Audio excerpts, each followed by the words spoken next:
Hello, my name is Siler, and I will be teaching you today how to optimize your avatars for VTubing, or you can actually use them for VRChat as well. Mainly, it's VRChat optimization I'm going for here because I have the VRChat SDK open, but a good use of this is also going to be VTubing as well. 'Cause I also have taken the Safer Work avatar and I've taken it into VTubing. It's not technically that's not the one that I'm using right now, but it's a work in progress. So the main thing you want to consider is that the biggest hamper on optimization is definitely going to be materials, what shader you're using. It is not going to be vertex count. The main problem that people consider nowadays is actually vertex count, but it's actually not true. Modern day rendering engines have actually made it so that vertex count is not as bad as it used to be, but it does actually have an impact. So you cannot don't take me saying like it doesn't matter that much as you saying like, well, I could definitely use a 1 million vertex model. It's not true. The good range you want to have personally for me is 130,000 to 200,000, and the best way to keep it in is under 70,000. 70,000 lets you keep it under the restrictions for avatar optimizations for VRChat. VRChat's optimizations are around 70,000. Anything over is classified as super unoptimized. The other thing you want to be using as well is material count. Material count is very important. The more materials you have to load, the more VRAM you have to use. Especially, it's also worse when you have more materials per material slot as well. So the more effects you have, if you have a mask for any sort of emissions, a mask for any sort of glitter, that also impacts it. So that's why you can use a tool such as VRAM Calculator, which is a tool that you can get off of GitHub. I'll put it in the description of the video. The main problem is VRAM usage, because obviously if you have a model that uses 2 gigs of VRAM and you have another person who uses 2 gigs of VRAM, and the person that is loading both your avatars has 4 gigs of VRAM on their graphics card, that's going to be hampering them a lot. That's why you want to optimize your models. Typically, what I do is I make 2 versions of my models and I optimize them both, but I optimize one extremely well. So you have as much optimization as you can get out of one model. The one I'm actually using right now for VTubing is heavily optimized. This is why the hair doesn't look good. I'm still working on it because to optimize a model and have it look good at the same time is very difficult. As you can see right now, there's like clipping and stuff like that. That is still being worked on. This is actually a temporary model because I just got back into VTubing after a long time. But the main thing is obviously VRAM usage. You want to make sure your materials, if you're using one material, that they don't have many things. I have one mask for a gradient for dissolving, and then a mask for a texture, and that's about it. This is a very optimized model because there's no normal maps, there's no glows, there's no nothing. If I take a more unoptimized model like my marquee address, which is from Elden Ring, this has some matte caps on it, this has some alpha layers on it, and it actually uses more materials. There's all these textures down here. The main thing is when you use textures like this, you want to crunch compress, and you also want to you want to lower the size down. If you have something like this crown, which uses a 4K texture, you realistically will not see the difference from 2K from 4K to 2K to 1K. You won't see the difference. People are like, I want maximum quality. The main thing is you can have maximum quality. You can do that 100%, but you're also going to impact other people's time and other people's enjoyment of the game as well. And you also might even hurt yourself if you can't even use the, the quality you set the crown or any other material. For this crown, I actually have it set to 1K, and I crunch compressed it to 75% for quality output. The main thing is crunch compression lowers the download size, but does not lower the texture memory. You want to keep that in mind. When you crunch compress, it lowers download size, not texture memory. So that is actually very important. It's helpful for people downloading your avatar, but loading it still proves to be a problem. That's why typically, if I go to this and I upped it to, let's say 4K, and I hit apply, there's no difference. None. You can't really tell a difference. I mean, You might be able to see some, but it's not that high. You can't, yeah, there's no difference. You can't see that. Obviously, if I go to here, this has details like the leaves and everything. If I go to here and I hit 4K,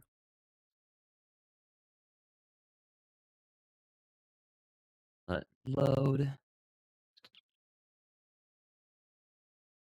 you can see a difference. It's not as fuzzy. It's more defined. You can see the features of the leaves. If I even bring it down to 1K, you can see it. Or 512. That's definitely a difference. 1K, you can definitely see a difference. It's more fuzzy, everything. But in realistic standards, good middle ground is having a 2K. It's not as fuzzy. It's also more defined, but it's not extremely defined. It's also more optimized.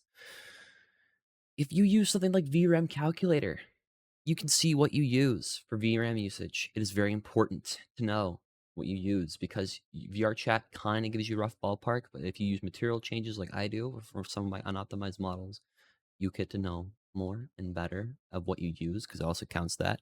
Right now, I use 469 megabytes of texture memory. Not good, but also not bad. I've seen worse. But for my optimized version, which is this one, drag it in here, I use a 78. This optimized version is no different at all. Besides, it doesn't have its material swaps, and the main dress texture is 1K. That's about it. It is in the medium range. Then my mesh memory is in the excellent range to good range. For Quest, it's about medium. So combined all, it's a download size of 90 megs, which is not bad. The the main thing you want to do is if you use anything like Pyomi, the newest Pyomi, I understand if you have like a bootlegged version of Pro, you might not want to move, but maybe try to save up the $10, get yourself Pyomi Pro because the more modern day versions are more optimized and actually run a lot better. The if you use anything like Rero, Lil Tune, or uh Rero, Lil Tune, Mochi, you can use those. They're very good. Stuff like Mochi and Rero are a little more intensive on the shading. This is my sister of battle that I've made. This is using Rero. It is very nice looking. It's more like metallic and smooth. This is a little intensive for texture memory. If I go into VRAM calculator and I drag it in, it is, yes, 620. It's a lot. So you want to make sure if you use anything like this and you have 4K textures all around, you app I would say make it an optimized version of the model. I'm not saying to make like one in the same model. Like don't have you swap models in between like the same model you have uploaded. Upload two different versions of the model, one unoptimized and then one optimized. It helps. It's courteous and it's nice to people.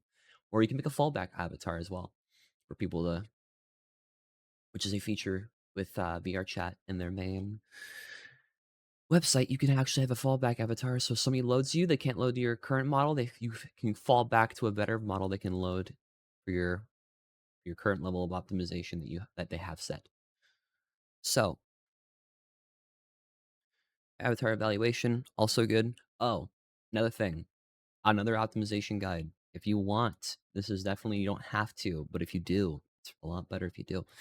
Have two things set.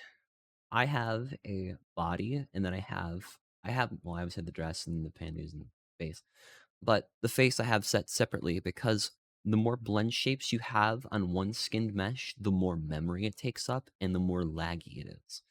I learned this the hard way when I had a model for VTubing, and I had everything set to one skinned mesh, and then I had all my 52 blend shapes for face tracking on that same model. It was very unoptimized, very unoptimized. It was very bad. Don't do that. Have something separate. It is more optimized and it runs better. Trust me. All right. Next up, if you use anything like like SPS or VRC Fury face tracking or Marshmallow, make sure you have room for them, and then also make sure if you use like a more optimized versions, you really don't have them on them. Obviously, face tracking is nice. I understand that, but for an optimized model, you don't want to have face tracking because that uses a lot of FX memory, and it is not good for people to constantly load the shapes and blend shapes because they have to load that as much as you like it. Others make it a problem for them as well. Another big thing is atlasing. Atlasing is very nice. You can use a tool such as UV Packmaster. You don't need Simple Bake. Simple Bake is nice. You don't need it. I bought UV Packmaster for $40. It is very much worth the amount of money you spend. I made a bake of my model. My model has 6 different materials on the base, and this is what I made from all those 6 different materials. This is the output. It is very nice. I recommend you use it. It optimized my model a lot. So, next. So for the optimized versions of your models, you want to have mainly a version of the mesh which is extremely well optimized. This is my model. It is very well optimized. This has 66,000 triangles. All the objects aren't made to what they're supposed to be yet. Still a work in progress for a model. Main thing is also bone count. Bone count is very important.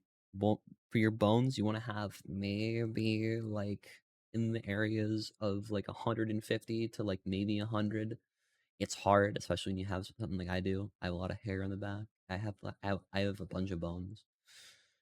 For my base, I have about 156 bones in the hair. It's unoptimized. It's gonna be like that. Understandable. Yeah, this is the unoptimized version of the mesh, and this is the hair bones.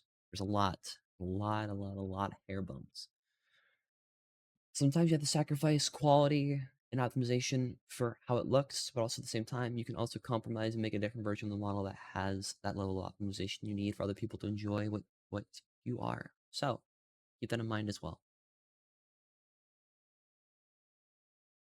Uh, For further optimization tips, I would mainly say to keep your effects on your optimized models to a minimum. Don't have any transitions, don't have any special effects. If you have like a glitter, I'd tone it down a lot because glitter can be intensive. I'd say be careful with your like scrolling of textures. Uh Obviously crunch compress your textures. Crunch compression is really good. Do not set your crunch compression to 0. It will look dog shit. Main thing, a good middle ground is 50%. If you want higher quality, especially on something like my scales here on my shoulder, I set them to 75. They come out perfectly fine. You can't even tell. And they're still very, very good compared to what they used to be. Now, the other problem is when you use crunch compression, some people say, I want maximum quality, so I'm going to go for 100 crunch compression. Obviously, that works, but the problem is when you set to 100, you're not really getting much compression. For download size, you're mostly getting quality out, which is nice, but you also want the compression because that's the point of the. It's the point. Is what if you no point if why would you not why would you set to 100 if you're going to use crunch compression? It makes no sense. So obviously set to like 70 75. 50 is good for crunch compression. I do that personally. Uh, Atlasing, really nice. I can make a video on atlasing later if you want a video on atlasing. Let me know in the comments. I will do that for you. It's actually super easy, and it's actually you can do it you can do it with UV Packmaster or without. Main thing is if you do it without, you need good UV maps. If you have bad UV maps, it's a little more complicated. But that's about it. I hope you all enjoyed the video. If you did, leave a like. Subscribe, please. I am new to YouTube, and I've been wanting to make YouTube videos for a long time about like stuff like this because something that kind of annoys me a little bit is people not optimizing their models and people not making good, not people not really putting the time and effort they should be doing into optimizing their models and kind of just downloading something off a booth and just shoving it into VRChat, and then people complain about the models causing them lag.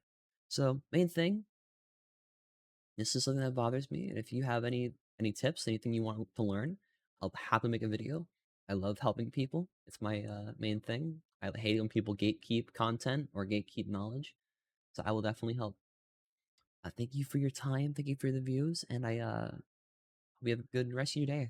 Bye bye. Love you all.